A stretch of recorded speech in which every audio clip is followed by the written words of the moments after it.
আচ্ছা, তো আমরা এখন দেখি যদি ভি আর বি এর মধ্যবর্তী কোণটা মানে 0 ডিগ্রি বা 90 ডিগ্রি না হয়, মানে 0 থেকে বড় এবং 90 থেকে ছোট কোনো একটা কোণ হয়, তাহলে কি হবে। এবং সেই কোণটা আমরা ধরে নিলাম যে থিটা। এখন এইখানে ছবিটা আমরা একবার দেখে নিই যে এখানে এক্স এক্সিস বরাবর আসলে যে জিনিসটা কাজ করতেছে, এক্স এক্সিস বরাবর আমাদের ম্যাগনেটিক ফিল্ডটা কাজ করতেছে। এটা একটা ইউনিফর্ম বা সুষম ম্যাগনেটিক ফিল্ড আগের মতোই। আর যেই তোমার চার্জটা আছে সেই চার্জটা আসলে ম্যাগনেটিক ফিল্ডে তোমার হলো ম্যাগনেটিক ফিল্ডের সাথে লম্বভাবে প্রবেশ করে নাই। ধরো এটা আমার এক্স এক্সিস, ঠিক আছে। আর যে চার্জটা আছে এতক্ষণ আমাদের চার্জটা প্রবেশ করতো এইভাবে, মানে এই যে আমার মার্কার বরাবর এরকম লম্বভাবে প্রবেশ করতো। কিন্তু এখন কি দেখা গেছে, এটা এইভাবে প্রবেশ না করে একটু বাঁকা হয়ে প্রবেশ করছে। এবং কত কোণে প্রবেশ করছে সেটা আমরা বলে দিছি যে ভি আর বি এর মধ্যবর্তী কোণটা হলো থিটা। তাহলে ঘটনাটা কি হবে? তো এইটা সুবিধার জন্য আমরা একটা কাজ করি যে আমরা আগের ব্যাপারটা কি দেখছিলাম, আগের ব্যাপারটায় ভিটা এই বি এর সাথে ম্যাগনেটিক ফিল্ডের সাথে লম্বভাবে ছিল, কিন্তু এখন ভি যেহেতু লম্বভাবে নাই তাই আমরা কাজ করি ভিটাকে দুইটা ভাগে ভাগ করে ফেলি। একটা হলো গিয়ে বি এর বরাবর মানে এক্স এক্সিস বরাবর, আরেকটা হলো গিয়ে ওর লম্ব দিকে। তার মানে বুঝতেই পারতেছো ভি এর আমরা আসলে দুইটা উপাংশ নেব। তো এটা এইভাবে লিখে ফেলি যে আনুভূমিক উপাংশ যেটা সেটা হবে ভি কস থিটা এবং উলম্ব উপাংশ যেটা সেটা হবে ভি সাইন থিটা। এখন মজার ব্যাপার হলো এই যে আনুভূমিক উপাংশ এটা আসলে বি এর দিক বরাবর কাজ করবে, মানে বি যেদিকে সেদিকে, মানে এক্স এক্সিস বরাবর। আর যে উলম্ব উপাংশ যেটা সেটা হলো ভি সাইন থিটা, সেটা আসলে কোন দিকে কাজ করবে, বি এর লম্ব বরাবর। মানে আমরা আগের কেসে যে ভিটা দেখছিলাম, আগের কেসে যে ভিটা ছিল সেই ভিটা আসলে সম্পূর্ণভাবে এই পুরো জিনিস। তাহলে নতুন কি আসলো, নতুন আসলো এই যা আনুভূমিক যে উপাংশ সেইটা। তাহলে আমরা একটা একটা করে ফার্স্টে ডিল করি, ফার্স্টে এটা নিয়ে ডিল করি, ঠিক আছে। তাহলে আমার কাছে এখন ধরতে গেলে আসলে বেগ মনে হচ্ছে যে দুইটা আছে, ঠিক না, একটা আনুভূমিক আর একটা উলম্ব। তা আমরা এটা নিয়ে ডিল করা শুরু করি, আনুভূমিকটা নিয়ে। এখন তোমাকে যদি জিজ্ঞেস করা হয় যে এই আনুভূমিক যে বেগ এটা আসলে বি এর সাথে কত ডিগ্রি কোণে আছে, তাহলে তুমি খুব সুন্দরভাবে অ্যান্সার দিবা সেটা এরকম যে আনুভূমিক বেগ এবং তোমার বি এই দুইটার মধ্যবর্তী কোণ আসলে 0 ডিগ্রি। কারণ তুমি দেখো আমি একটু আগে বলে আসছি যে আনুভূমিক বেগটা ছিল আসলে এক্স এক্সিস বরাবর, ঠিক আছে, যেটা হলো বিও আমার এক্স এক্সিস বরাবর, তাহলে 0 ডিগ্রি। আচ্ছা, এখন একটা জিনিস মনে করে দেখো যে আমরা যখন চৌম্বক বলের সমীকরণ পড়ছিলাম তখন এরকম ছিল V is equals to Q into V cross B, এভাবে ছিল। তার মানে এটার যদি ক্রস গুণন নিই আমরা এখানে সাইন থিটা আসবে। এখন দেখো এই যে ভি এই বেগটার জায়গায় আমি যদি এই আনুভূমিক উপাংশের বেগটা বসাই তাহলে কিন্তু আমি কোনো চৌম্বক বল পাবো না। কেন পাবো না? কারণ হলো গিয়ে তোমার এইখানে যে চৌম্বক ক্ষেত্রটা আছে সেটার সাথে আমার বেগের মধ্যবর্তী কোণ হলো 0 ডিগ্রি। এই জন্য আমি আসলে কোনো চৌম্বক বল পাবো না। মানে সোজা কথায় আরো সহজ করে বলতে গেলে সাইন 0 ডিগ্রির মান হলো 0, তাই আমি কোনো বল পাবো না। আচ্ছা, তার মানে কি এখানে কোনো চৌম্বক বল কাজ করবে না? না, সেটা আমরা একটু পরে আসি, চৌম্বক বল কাজ করবে নাকি করবে না, কিন্তু এই ব্যাপারটা শেষ করে যাই। তাহলে ওর কাজ কি? আমরা দেখতে পারতেছি যে আসলে এইটার উপর বলের কোনো প্রভাব নাই, মানে আনুভূমিক উপাংশটার উপর বলের কোনো প্রভাব নাই। তাহলে বলের কোনো প্রভাব না থাকলে এটা কি হবে না, এটার কোনো পরিবর্তন হবে না।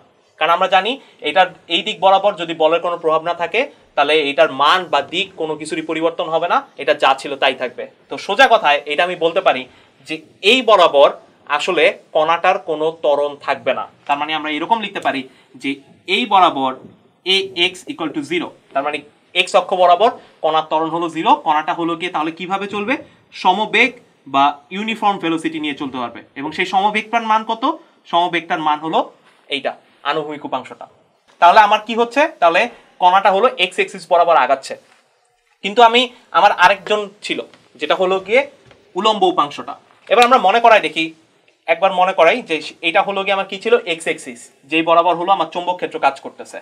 আর এটা কি ছিল, এটা হলো আনুভূমিক উপাংশ যেটা হলো চৌম্বক ক্ষেত্রের দিকেই কাজ করতেছে। আর এটা কি ছিল, উলম্ব উপাংশ যেটা হলো চৌম্বক ক্ষেত্রের সাথে লম্বভাবে কাজ করতেছে। তার মানে তুমি এটা বলতে পারো যে ও আর ওর মধ্যে কোণ হলো গিয়ে 90 ডিগ্রি। এবং মজার ব্যাপার হলো একটু খেয়াল করে দেখো আমাদের আগে যে ভিটা ছিল সেই ভিটা কিন্তু ঠিক এটাই ছিল। সেই আগের ভিটাও যে বি এর সাথে কত ডিগ্রি অ্যাঙ্গেল ছিল, 90 ডিগ্রি অ্যাঙ্গেল ছিল। তাহলে আগের ভি এর কাজটা কি ছিল মনে আছে? আগের ভি এর কাজটা ছিল যে আমাদেরকে বৃত্তাকার পথে ঘুরাইতো, ঠিক আছে। তাহলে দেখো এটাও কিন্তু সেম জিনিস, এত বেগ নিয়ে তুমি আসলে কি করবা, বৃত্তাকার পথে ঘুরতে থাকবা। তাহলে ঘটনাটা কি দাঁড়াচ্ছে, ঘটনা দাঁড়াচ্ছে আনুভূমিক উপাংশ যেটা সেটা হলো গিয়ে তোমাকে সামনের দিকে নিয়ে যাচ্ছে, আর উলম্ব উপাংশ যেটা সেটা হলো তোমাকে বৃত্তাকার পথে ঘোরাচ্ছে। এখন কথা হলো উলম্ব উপাংশ কেন বৃত্তাকার পথে ঘোরাচ্ছে? কারণ তুমি খেয়াল করে দেখো, তুমি বলছো ভি আর ভি এর যে উলম্ব উপাংশ আর বি এদের মধ্যবর্তী কোণ 90 ডিগ্রি।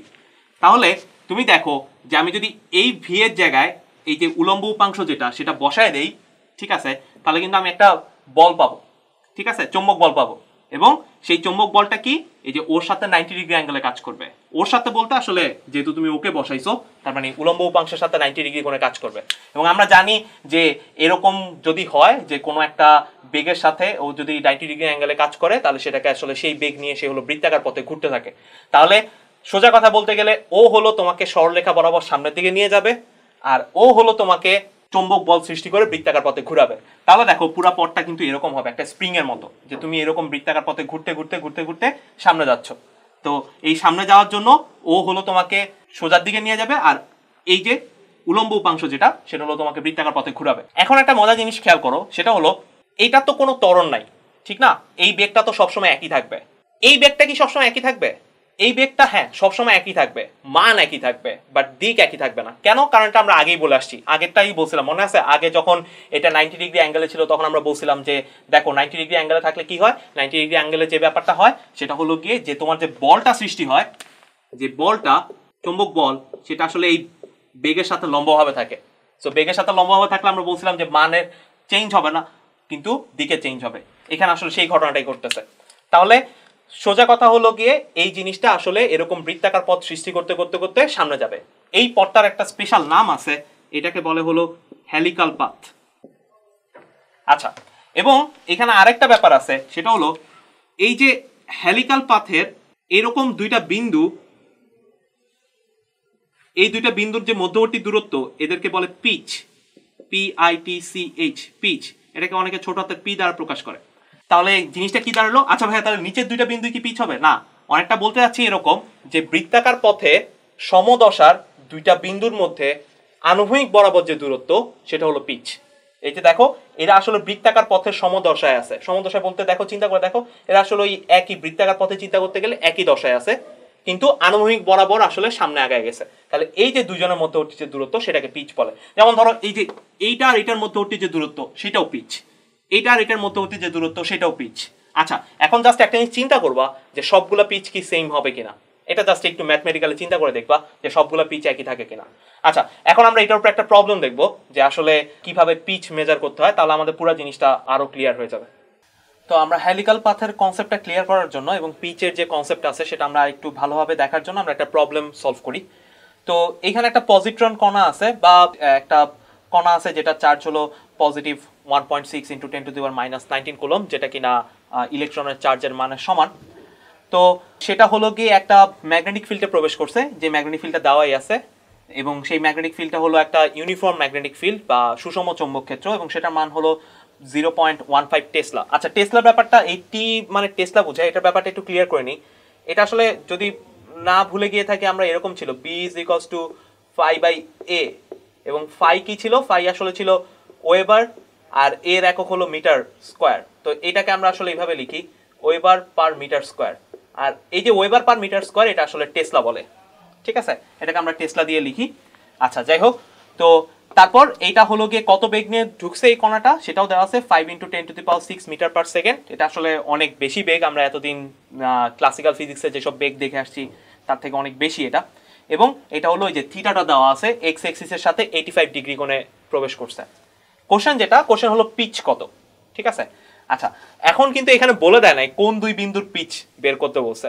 তো একটা মজার ব্যাপার হলো, আমি একটু আগে যে কোশ্চেনটা বলছিলাম যে পিচগুলো আসলে সব জায়গায় সমান হবে কিনা, এটা আসলে সব জায়গায় পিচ সমান হবে, সেটা একটু চিন্তা করবা যে কেন পিচ সব জায়গায় সমান হয়। আচ্ছা, এবার আমরা পিচটা বের করি।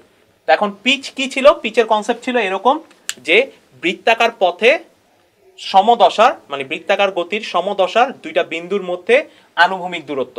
দ্যাট মিনস এই ছবিতে দেখা গেলে, যে দেখো, এই বৃত্তাকার পথের এই বিন্দু আর এই বৃত্তাকার পথের এই বিন্দু বৃত্তাকার গতির জন্য সমদশায় আছে, কিন্তু এরা আনুভূমিকভাবে একটা ডিসটেন্স মেনটেন করতেছে। এই ডিসটেন্সটা আমাকে বের করতে হবে।